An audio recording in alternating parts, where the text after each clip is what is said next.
Uh, Good morning, ladies and gentlemen.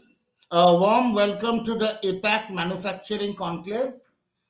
This is day two of the two-day conclave. We started yesterday, and our focus in this conclave has been reaching out to different sectors within the manufacturing industries, and we divided into 9 panel discussions over a couple of days.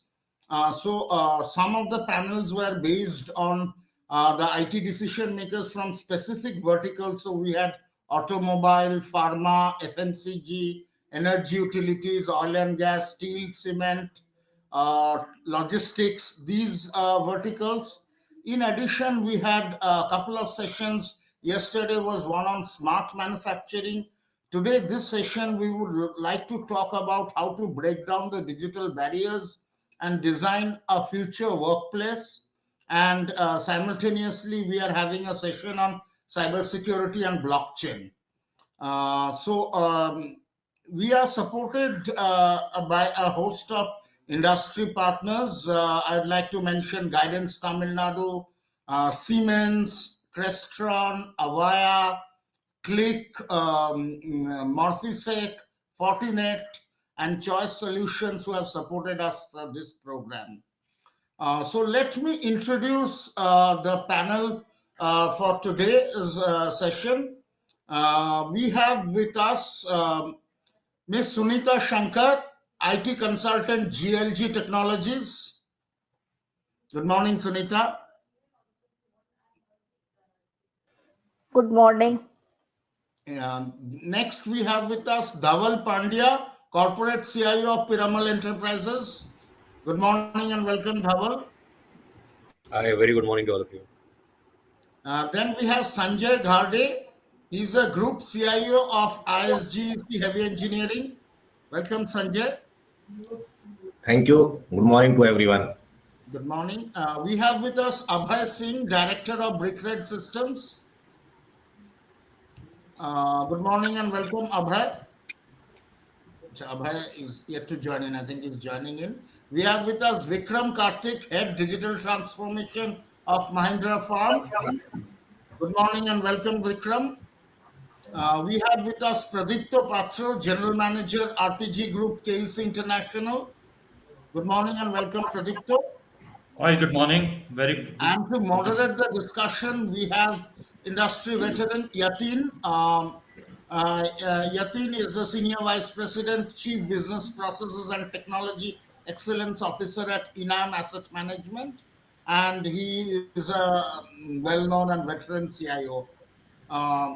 So before I hand it over to Yatin, just one more mention. Earlier, we had informed you we had planned a virtual award ceremony in the afternoon. But now instead, we would like to, after this panel discussion, felicitate each of you with a token appreciation certificate. So after the panel discussion, I would request all of you to wait for a couple of minutes. We will do that felicitation online and send across your certificates over mail. So over to Yatin now.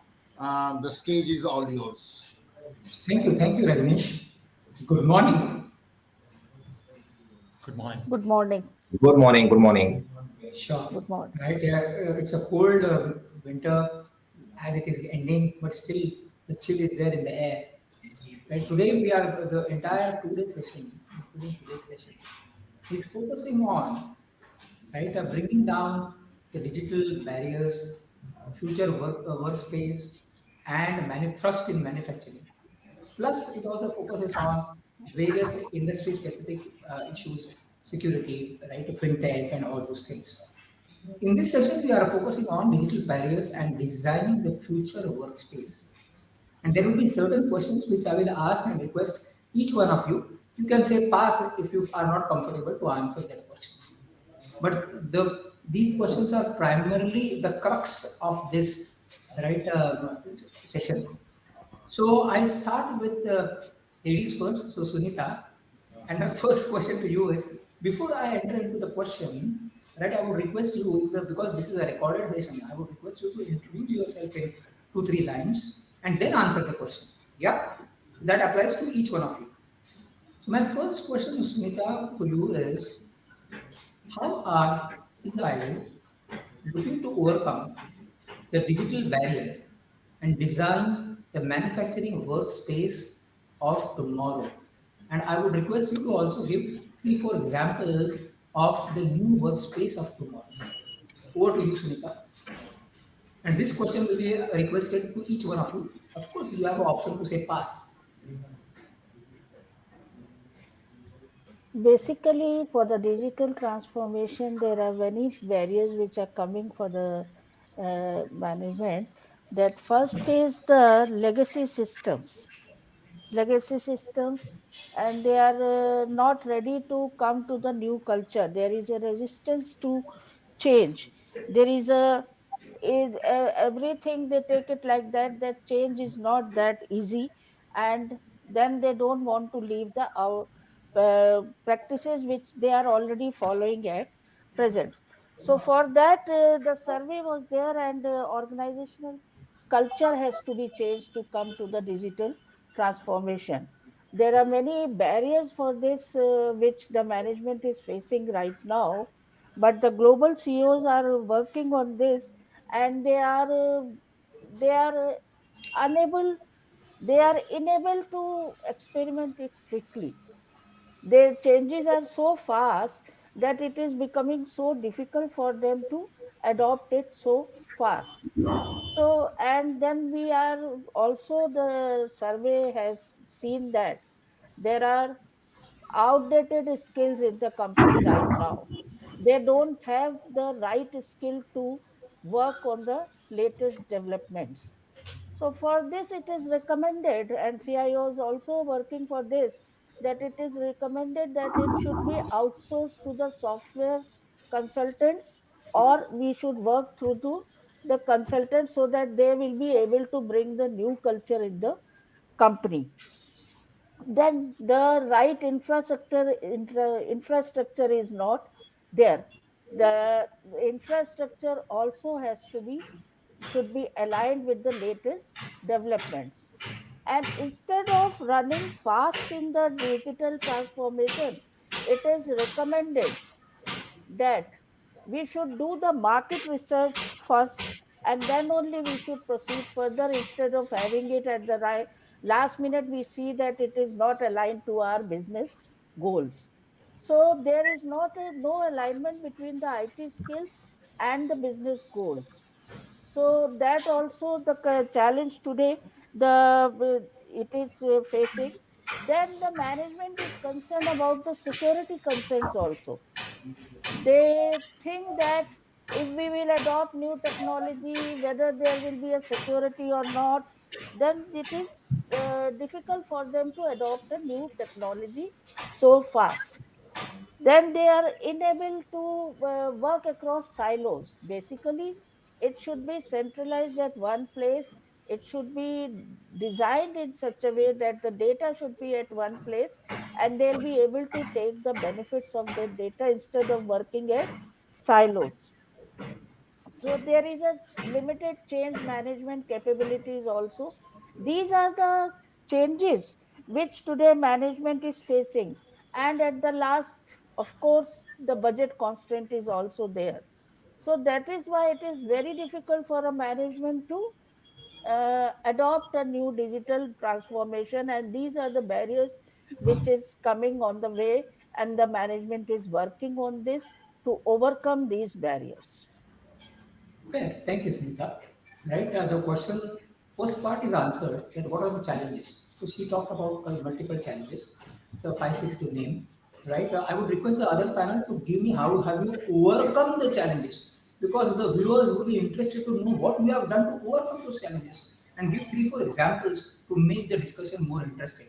I request Abhay, who joined last, right, to introduce himself and then answer the question. Hi guys, good morning to everyone. I'm very sorry I joined late because like we work in the nights because we are a US based company. So basically, the reason I was interested in joining this particular conversation with everyone and this panel was, see what we did, what challenges we were facing as we are into development as well as we are a staffing company. So we were, doing a lot of projects. We were doing a lot of placements and everywhere, and we were facing a lot of challenges because the talent that you are looking to go and get into IT these days or any other area, it is not available very easily. Because if you want to go and get someone, it takes a lot of time. If you want to get the trained skilled person, again to train the person, it takes a lot of time. But then we found out a real good way that we started going to colleges, um, and we went to them. We offered them a course wherein we thought our clients or ourselves, we would like, we would be requiring those people in our projects, or our clients would be requiring those people in the projects. So what we did is, we have um, started initially, from the first year itself. Once these guys are joining the college, we offer them a job. We go then, tell them, if you wouldn't work for us, we'll take care of your entire education fee as well. So that is what we did. And we are able to go in, during this pandemic, when the first year the sector was very down, but the second year down, as you all can see, the IT sector has gone crazy. That's gone crazy right now. A person who was getting paid 10 lakh rupees and who was laid off, now is all asking for 30 lakhs, 40 lakhs, and still we have to go and pay them. Reason being, there is a shortage of IT skilled people, and tomorrow there is going to be only IT. All the other sectors, any sector you guys are from, or any sector that is there in the world, everything is going to be based upon the IT. So what we started doing is we learned the market that is going to go and come in future. We started adopting all those technologies. We started training people, and we are able to go and put them up right now. And as we train them from the college days, and as we are Indians. The way it works in India is people are honest to you. They stick to you. If you are able to go and help them out in early days, they stick to you. So what we have done is, we have broken the digital barrier wherein, I don't have to wait to go and get someone. I train them. I train them 3 years before. I start paying off their, school fees, their college fees. And again, what we have done is that there are a lot of people, who are undergrads, and they have left their studies because of some other reason. And today they are looking out for a job. Only in India right now we are facing a challenge when a person who has got a degree only will get a job. And this goes to all of you guys. Every company today only thinks if you are graduate, if you are postgraduate, if you are coming from a IIM or some top class universities, then you are able to go and get a job. We don't go and do that in our companies. We go and prefer people who can go and work, perform, and get the things done. Just to let you know, I'm undergrad. I left my college just in the second year, and I run a company which is $100 million company right now. So education is never a barrier.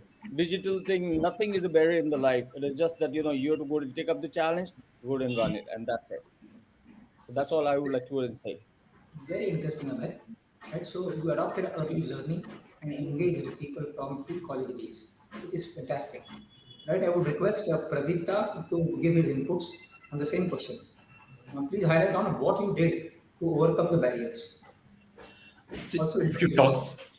yeah, hi, I'm Pradipta here. I'm part of KC Group, KC International Limited, and I've been having around 20 years of experience in this industry and VFSI, different industries. The point is that a lot of barriers in the digital adoption in the industries, especially like manufacturing in the sector, where already Sunita has already highlighted a lot of like challenges and barrier.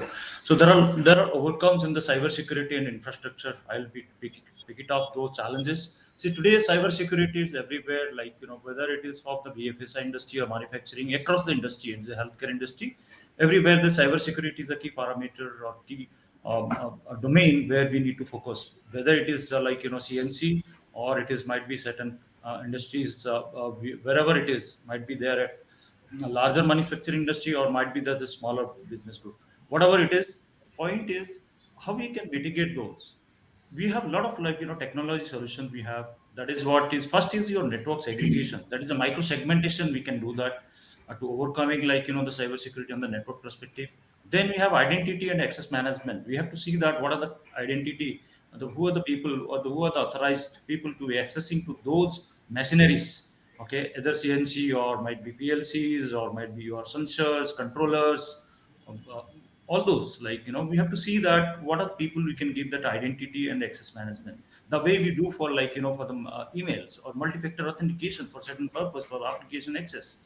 We have to think on that perspective as well, like, to see how those machineries to be not being accessed by someone with external party.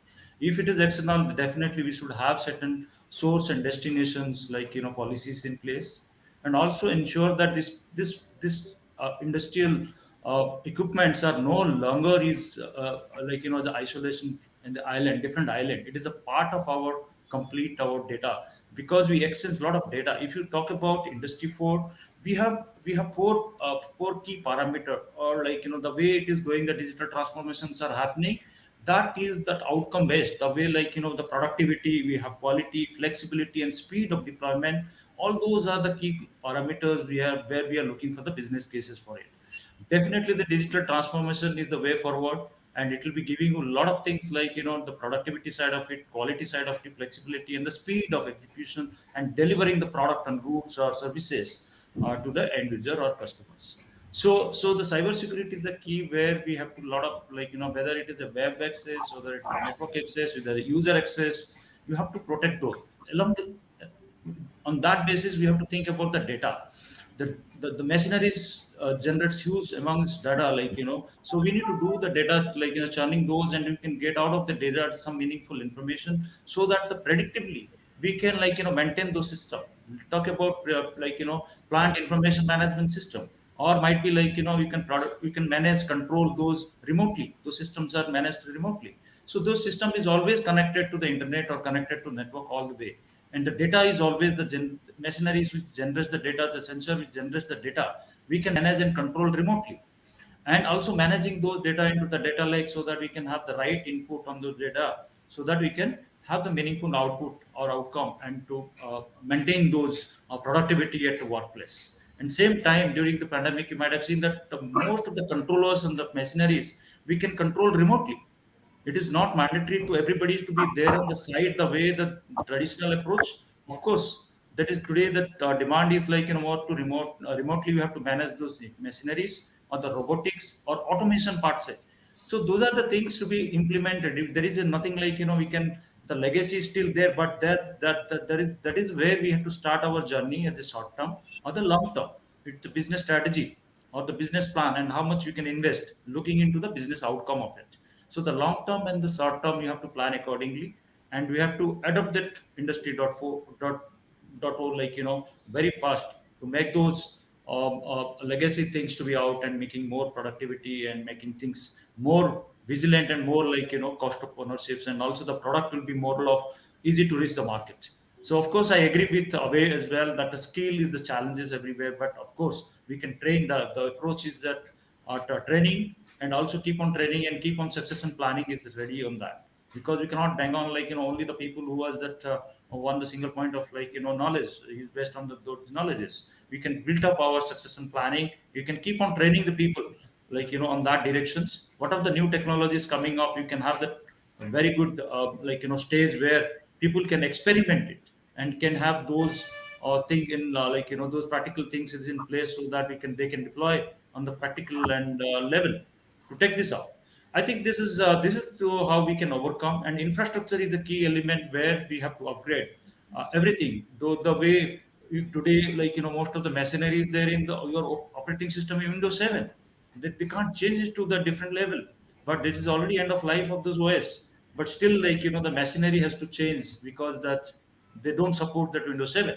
So those challenges, the minor challenges should be there, but that we have to overcome, and we have to invest. We have to do, like, short term and the long term basis. With that, the Sure. strategy it should take on. Thank you so much. Thank you, Pradipta. Vikram, you want to take the same question? Yeah, thanks, Yatin. Hi, I'm Vikram. I head digital transformation and strategic initiatives for Mahindra's farm division. And I've done prior roles with Ford and Nissan in similar stature.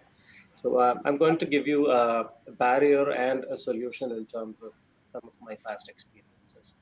I think that the barrier, the biggest barrier, is that anybody can do technology. So there's an oversupply in terms of everybody coming with solutions, technology solutions to solve problems at isolated sections of the company. And what happens is that the standardization suffers, and there is an absence of a system of record. Right? There are teams who are happy with a certain collaboration tool. So for them, the official tool of record is not Slack, right? And for some people, the official system of record is WhatsApp. Whatever that works for them is becoming the norm. And this is not with respect to just communication and collaboration tools. It goes beyond what is the culture of teams in terms of how do they handle transactions.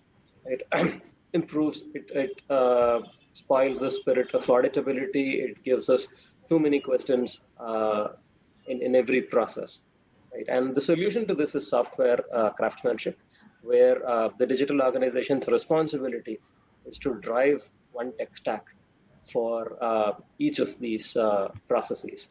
And the architecture need not be reinvented for every project, every product. And if it is clear in terms of this is going to be our front end stack, this is going to be our communication stack, this is going to be our data lake architecture, and so on, then we don't rethink that architecture. Every team does not put together an architecture. Every team does not connect with enough suppliers, L1, L2, L3, to evaluate these products. And every team does not go and negotiate multiple endpoints with the same suppliers and so on. From a productivity standpoint and from a standardization standpoint, I believe that it is the digital team's responsibility to conduct themselves in a standardized way and to be the system of record for what should be the technical architecture for the enterprise. Thank you, Yajit. Back to you. Super, super. With that, let me move to Abhay and we ask him second question. And the second question is that how is the role of CIO? This question has two parts. Please listen carefully. How is the role of CIO, CDO changing in the digital transformation? How is the role of CIO, CDO changing in the digital transformation model? And the second part is how are they aligning with the management? Right. So over to you, Abhay, followed by Sanjay, and then Dhawan. So basically, the CIO is a person, Please who introduce is, yourself. Right. yeah, You all have right. done that before. You All have right. So, yeah, so this is Abhay. I'm the director for Bricklet Systems. I have 22 years of experience overall. And now I'm an entrepreneur, a serial entrepreneur. I have been investing into a lot of companies. I actually own 9 companies as of date. And those are all, I'm sorry to say, IT. But, we have been making very good in IT right now, as everyone can go and see. So as the Yatin asked the question about the CEO, CIO, and the CDO, how they would and get the things done, and how they are able to go and help us out. How they are able to go and communicate with the management. So management for me is not just the top management. Management for me starts from the gate of my office. It starts from the security guard till the top, even to me. So these guys, basically these guys are the ones who are drafting the policies, the ones who are making the things happen. They are the ones who are learning the market, because they are the smart people. I believe into hiring people, who are smarter than me. So these guys are the guys, who actually go and see in the market. They go and face the challenges. They go and figure it out. What is gonna come next? Because if we are, staying in that, we are only gonna do what we are, doing right now, then we are dead in the market. Because the way things are changing, the way even the economy and everything is changing. Nothing is gonna go and stay the same for a longer period of time. Every time you have to evolve. So the CIO and the CDO, major task is of the CDO, because that person decides the roadmap of the company. That person says, how the development has to happen, what new things have to be brought down into the system, so that that can go and work it out. Like in our company, like our CDO, basically, he came to us and he said, as the pandemic is going on, and we have to go and send systems and everything to the people. Then again, like this people have to go and carry those same systems to the new location wherever they are going, because most of the people were going back to their homes. So they said, rather than giving them a desktop, why don't we go and give them a laptop? That was the initial thing. Then, we were facing challenges with the internet. So then the CIO came up with a thing, why don't we go ahead and give them a, you know, some internet device so that, that can be used with them and it can work out. Then we had challenges with our clients because, our clients wanted safer systems and everything because, we work with clients like Microsoft, we work with clients like Facebook, we have been working on a lot of other projects. So they want a secure system. But then, there is where the CIO, CDO, CTO, all three of them got together and they built up a system wherein, now our people are able to go and log in from anywhere, and it is a safer system. Nobody can go and get into it. Even there are a lot of employees who are just going to a cyber cafe and they're using their systems. They're just, we are providing them a login. They log in there and they're going and using their system, and it's working fine for us. And we are not facing any challenges. So that is the best part. So, this two people now, I won't say this two people, but CIO, CDO, and CTO, all three, once they all three work together for the betterment of the company, it works for everyone. Sure, thank you. Sanjay? Yeah, good morning, everyone. I'm heading ISJEC, the group of companies on the IT, and primarily my role is to the CIO and CDO both. At Avaya is very categorically defined that there should be the three people for the three role. But unfortunately or fortunately, I'm actually wearing the all three caps here. That's Definitely, because Sanjay, that's because of your experience, Sanjay. but I have the fellow CIOs working for the different my group of companies. But the definitely, as you asked, that the how what is the role of the CIO today? The I would take it the in my perspective where the CIO is still the looking for the technology, or he's working as a CTO, or he is also looking the digital transformation. So he's actually the wearing the hat of the CDO. This is really the changing in last say 5 6 year. This role is the change a lot. And when we were only saying that as a CIO 5 6 year before is the typically looking on the technologies and informations and all. Today we are actually looking for the transformation. And we are not saying that we are now the part of the cost center in the organization. We are saying that we are the value the provider to the business. And we keeps on going back to the business, telling them the what to do and how to do and how to improve their efficiencies, and what kind of technologies we should the put in so that the business can be the benefited. And we are always now since last the 3 years I'm talking to the management that how to improve the EBITDA in every the fortnightly meetings with the MD and the CEO. I keeps on telling them that what kind of solution we should put in, what kind of the benefit we will be getting it, and showing them the I would say that the definitely the rosy picture that yes, the this kind of investment you need to do it, and this kind of the benefit the people are the or the organizations are going to get it, and which are the sustainable benefits. We are not only talking the one time the benefits.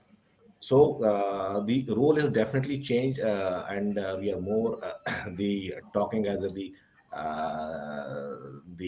I would say bringing the value to the organization, and continuously speaking on the IT strategy or the digital strategy on the organization, which is aligned with the organization's strategy and the goals which we define for the say 5 years where we want to see the our organization, and we are aligning with them and trying to see that year on year how we contribute to surpass those numbers which has been the set as a target. And the really convincing the management, the we keeps on doing the small pilots and showing them the benefit. And definitely the my way of working is whatever is the low hanging fruits, I'm showing them immediately that okay, say this digital transformation can give us the benefit, and people will realize the immediately that yes, benefit has come. So I'm fortunate enough in the past and the today also I'm getting the enough the budget for the rolling out the technologies, as Sunita has said, that yes, budget is constrained. Yes, budget is everywhere is constrained, because the margins on the manufacturing side is the shrink a lot. There are still the lots of improvement is required, and which needs huge capital investment, which is people are not the really willing to do it. But the when I'm showing them the benefit, doing the small pilots, and knowing that these are the low hanging fruits, the my management is able to give me the good budget. So that's the my way of working and aligning with the management, convincing them and rolling out the digital the solutions in the organization. Superb, Thank you. Sujay, very good. Right, for the viewers, I would say that the role of CIO, CDO, and CTO has changed in the digital transformation model. What has changed and what needs to be changed for sure to be successful is A, you should not be just the expert of technology, maybe applications infrastructure or security, but you should also be focused on finance, numbers, and how you are adding value to EBITDA. Whatever initiatives you say, how are they going to increase the profitability of the company? This mindset is the major change, right, which you should adopt to be successful in the digital transformation model. So this is for all the viewers who take away. I move to the next question and I request Dhaval and Sunita to answer it. And the question is, how are the CIO managing the migration to cloud-based environment, especially in a post-pandemic period? Please note that the focus is on overcoming the digital barriers and designing the future workspace. So align your answer from a future workspace perspective. The question is, how are the CIOs managing the migration to a cloud-based environment, especially in a post-pandemic period? Over to you, Dhaval. Yeah, a very good morning to all of you. I am Dhaval Pandya. I am the corporate CIO at Piramal Enterprises Limited. And in a nutshell, if I were to describe my role, then I'm responsible for driving the adoption of newer technologies, the digital transformation, and the entire IT learning culture across the group. I have reasonable experience with the other side of the table. I spent better part of my career with consulting as well, and now I'm looking at domain. Coming to the question that Yatin posted, I think what the pandemic has done is that basically it has tried to kill down all the areas where there was a physical presence required, or it has attacked them very severely. And what happens is that with data centers and stuff, you need manning, you need physical presence when you're owning it or when you're managing it in house. And I think somewhere that's where cloud has come into picture, where it has not only brought in an option to be able to outsource all of this or go somewhere else, or but it has also brought in the tools and platforms to be able to manage it remotely. So basically it is taking away all the barriers of the physical presence that were required. So a lot of KPIs around keeping the lights on, or availability, uptime, response time is everything that can now be managed remotely, and I think that's where those barriers are coming down. What is other important is that the entire new breed of the digital technologies that is coming to the fore, which are made with a cloud first or a cloud native architecture, which means that the application is itself factorized or decomposed into, whereby you can adopt microservices, or you can adopt DevOps, or you can adopt SecOps, right? So this entire new age architecture is something that can be adopted to be able to refactor the applications which have been legacy traditionally in nature, or look at a new breed of technologies which can help you adopt these new age cutting edge technologies which are available. The third part, which is basically is the entire digital workplace of the future, where we are saying that we are not only talking about say work from office or work from home, but you're now saying work from anywhere. And that's where I think Abhay also mentioned that how he has enabled his employees to be able to work from anywhere in a secure manner, and at the same time not impact the productivity, and at the same time preserve the accountability as well, right? So some of the technologies, or some of the new age interventions coming in the VDI, RDP, those kind of states, or the entire the ZTA that is coming in, which is basically saying that now I'm looking at perimeterless security, and I'm not necessarily restricting to the known. I'm just treating everything with zero trust. So I think these technologies are helping drive the entire take away the barriers of the entire physical presence which are coming in. And I think the most important part is this area which is coming in around the say the AI, the MLs, the blockchains, the 5Gs of the world, which are built in a way such that you're just being digital first, which means that digital is no longer something that you do, but it becomes a part of your core offering. So that's where I think the entire shift in the stakeholder engagement or the application maintenance, application delivery, application design, conceptualization, all of these factors are coming into play. So I think that's where the world is moving towards, and I think these are some of the ways in which we are seeing the shift.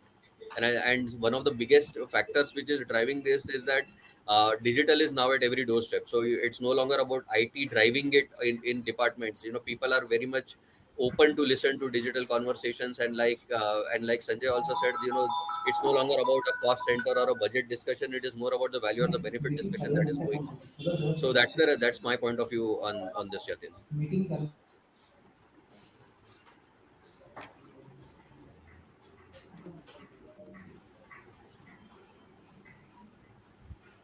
Great, Dhaval. Hello.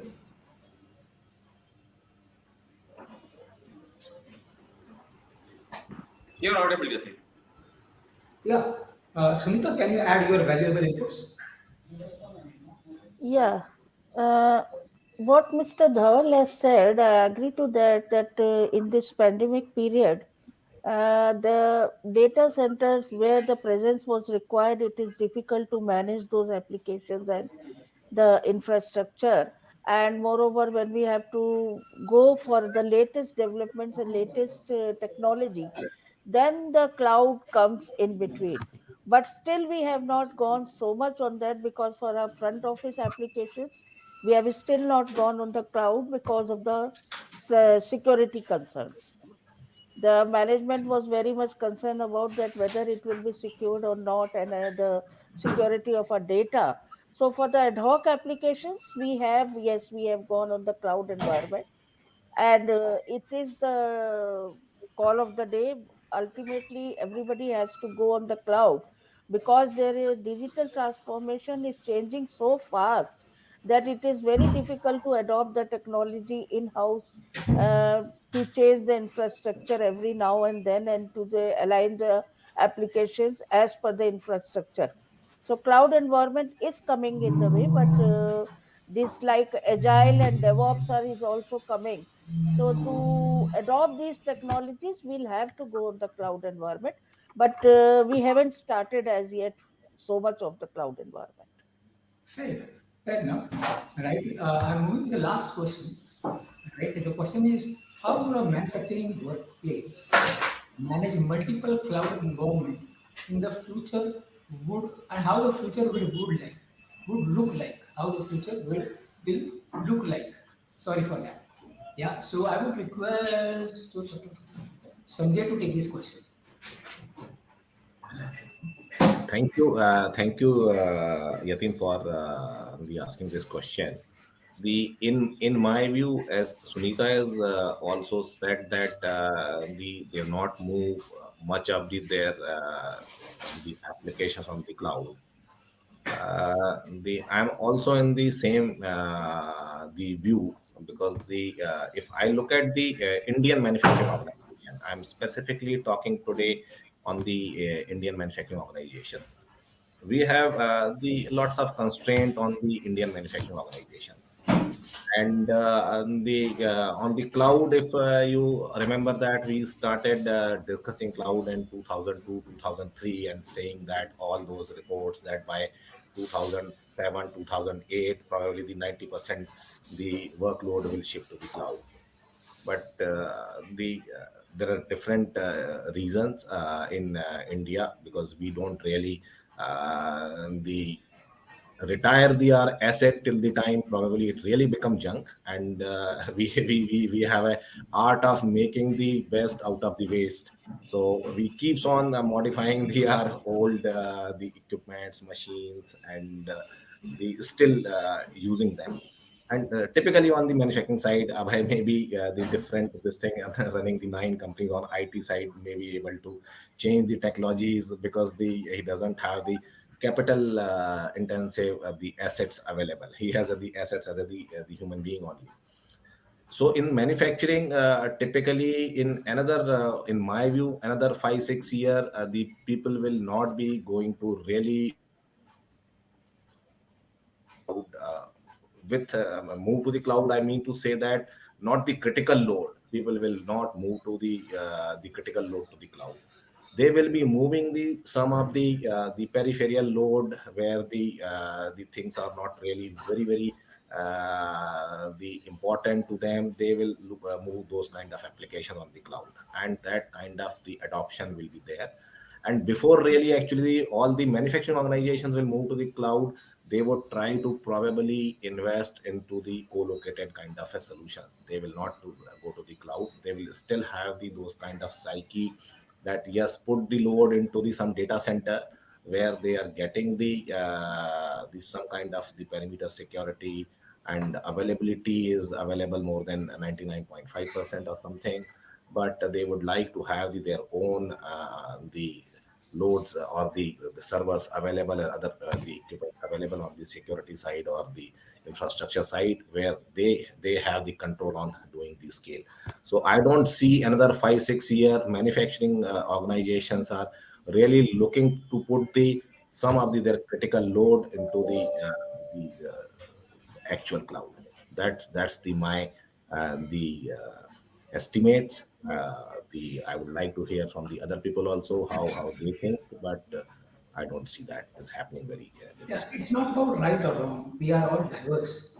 But what is observed, the statistics say that those who have embraced cloud and new technologies have been successful to show exponential growth, right? And primarily startups and all. However, I fully respect what Sunita and Sanjay has said, because when it is manufacturing, right, when SBI has to be moved, right, it takes time. But when SBI moves, the stock circuits break 52 a week high every time, right? And the rest all, I mean, whoosh away. So, Pradipta, can you answer that the same question followed by Dhaval? Yeah, thank you, Mr. Yatin. Yeah, cloud is adoption of the either it is a private cloud or public cloud. It depends upon again the business need and the strategy again to adopting those. But cloud is the way forward. As we understand our model of like the workload, especially the ERP of workload, that is also critical for us. But still, we are moving towards those kind of environment, the hack environment and the cloud environment, and the hyperscaler, especially to hyperscalers where it is a non-SAP or SAP or there is a infra management applications, we all moving to the cloud because of the flexibility what we got and adapting those the faster day provisioning, because the way today business demand is very fast and very dynamic, right? On that nature, and also to you have to scale those applications or scale those infrastructure fast. They will not wait for something they wanted to have that data warehousing part. Let's say I cannot build up the data warehousing in my on-prem or co-location wherever I'm putting it. I can go ahead with leveraging the cloud. I can provision the cloud. In the same point of time, I'll be having also leveraging the technology there. I do the regression testing. I do lot of Kubernetes, no code, low code, everything. I can do it in faster and faster manner. So that is what that today the business is looking towards. They expecting everything isn't yesterday. So on that perspective, how to take this market advantage or the supporting to the business in the faster manner is one of the reason is the cloud. It doesn't mean that cloud only solve all the business challenges or issues. There might be the certain organizations on-prem, as I agree with Sanjay, also a lot of certain legacy applications, which unless until that life cycle is not completed, we cannot move everything to be in the cloud, where already we have invested. We have to protect our investment as well.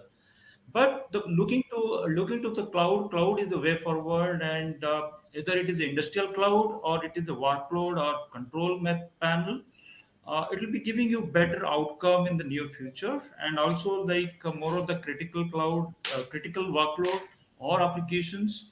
It is always available in the cloud, and even though the marketplace, a lot of even though configuring a firewall or might be provisioning a load balancer in the co-loc on-prem, it'll be taking huge time, procurement and all those cycles. That it is 6 to 8 weeks, but here it is 6 to 7 hours. I can provision anything, and technical evaluation we can do it and we can implement it faster.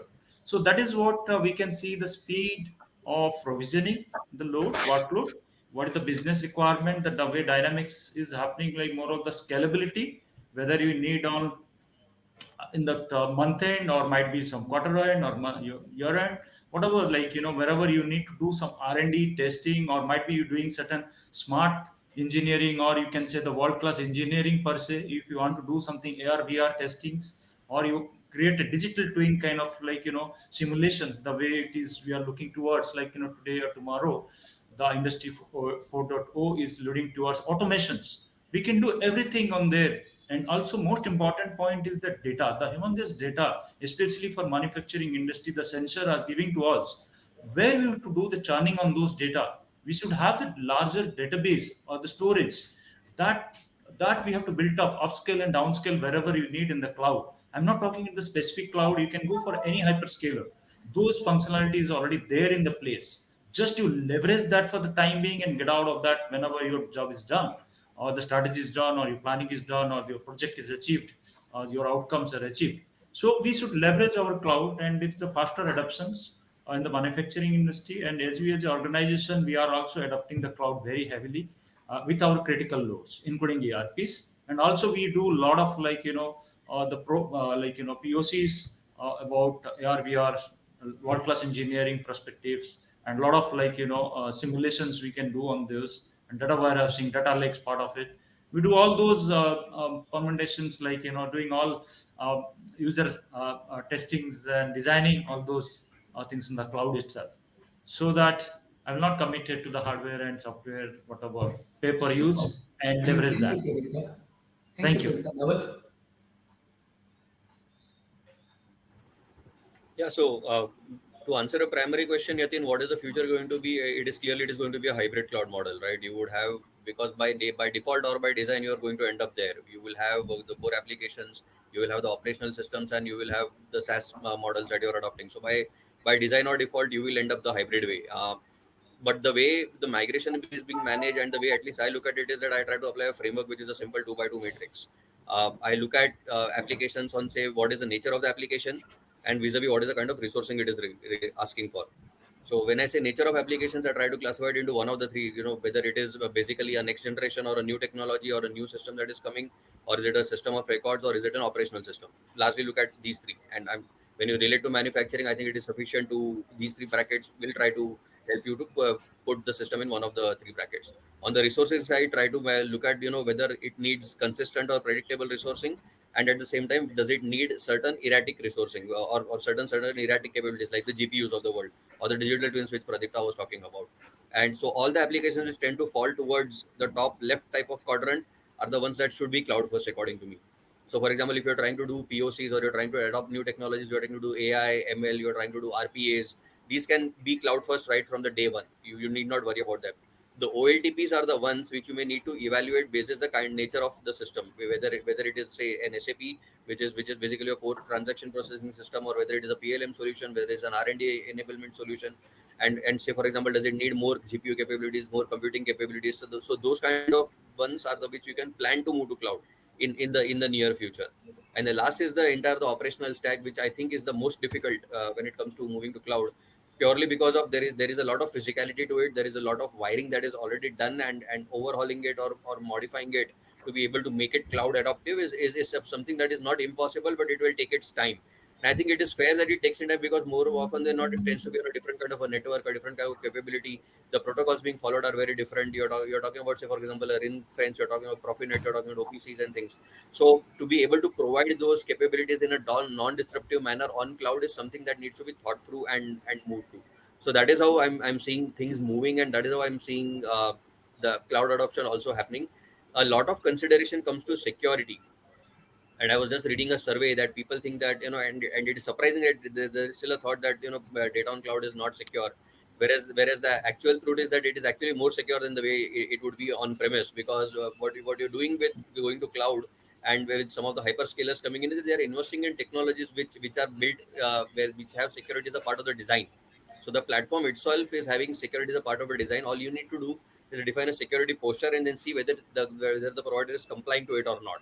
Whereas if you were to do it on an ongoing basis by yourself, believe me, it becomes a very, very difficult task, because it's a moving post. It's continuously evolving, and there is no enough technology or enough capability that you put in place to be 100% secure. But with being on cloud, it gives you that flexibility to adopt the technology that makes the most sense for you. So I that's my point of view here, Yatin. Absolutely, Dhaval, I fully agree. Because the last 50 minutes have been quite involving, interesting, and I really appreciate each one of you for giving your experience, sharing your views. To summarize the last question, I would say, right, that managing multiple cloud environment, I believe, right, companies should focus on their business. Managing cloud is not their business. Managing security is not their business. That is a business enabler. And hence, wherever there is a niche area, they should partner with the expert, right? And then leverage on continuous investments and monitoring which they do. Just like the last point which Dhaval mentioned, which was very valuable, that you partner with a cloud vendor who is global, right, who is there for long, who is mature, and you will find that if you plan to do it by yourself, you will spend a bomb, you will not get approvals for that. Even if you get approvals for that, it's a moving post because security is ever evolving, vulnerabilities will keep coming, and hence partnering, smart partnering is the way forward for even manufacturing. You focus on your business, let the rest be partnered with vendors. With that, I request Rajneesh to come on screen, right, and do the further proceedings. Rajneesh. Hi, thanks, Yatin, and thanks to all the panelists for such an exciting and interactive discussion on.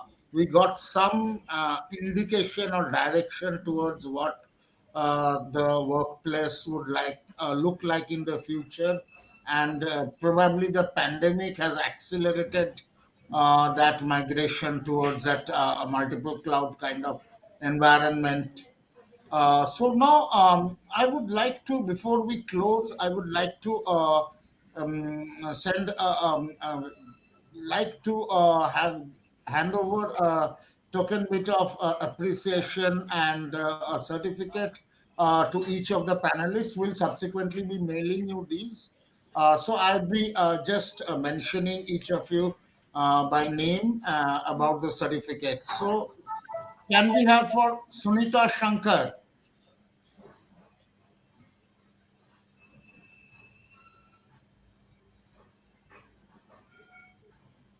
Yes, can we have the certificate for Sunita Shankar?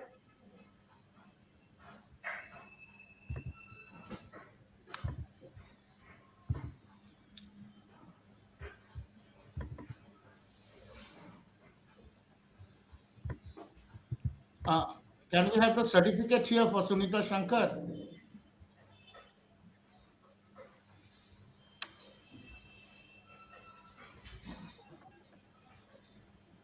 Rajneesh, my understanding is they have a sequence, so let them go by their sequence.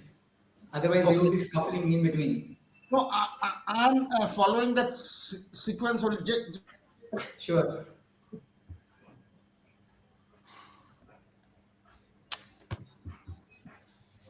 Guys, sorry to get in between, but this is the technology barrier that we were talking about.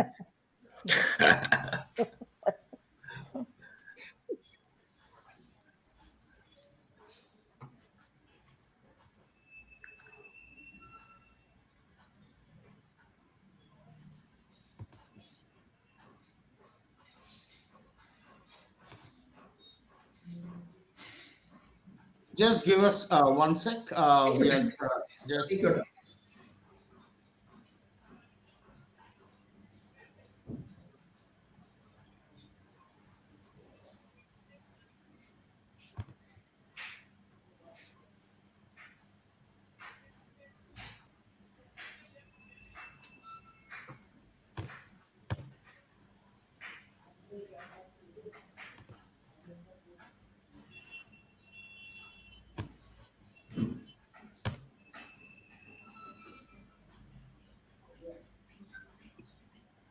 Yes. So we are starting with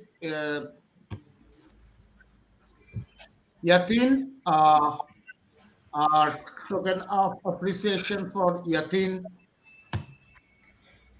Next, a token of appreciation for Sunita Shankar.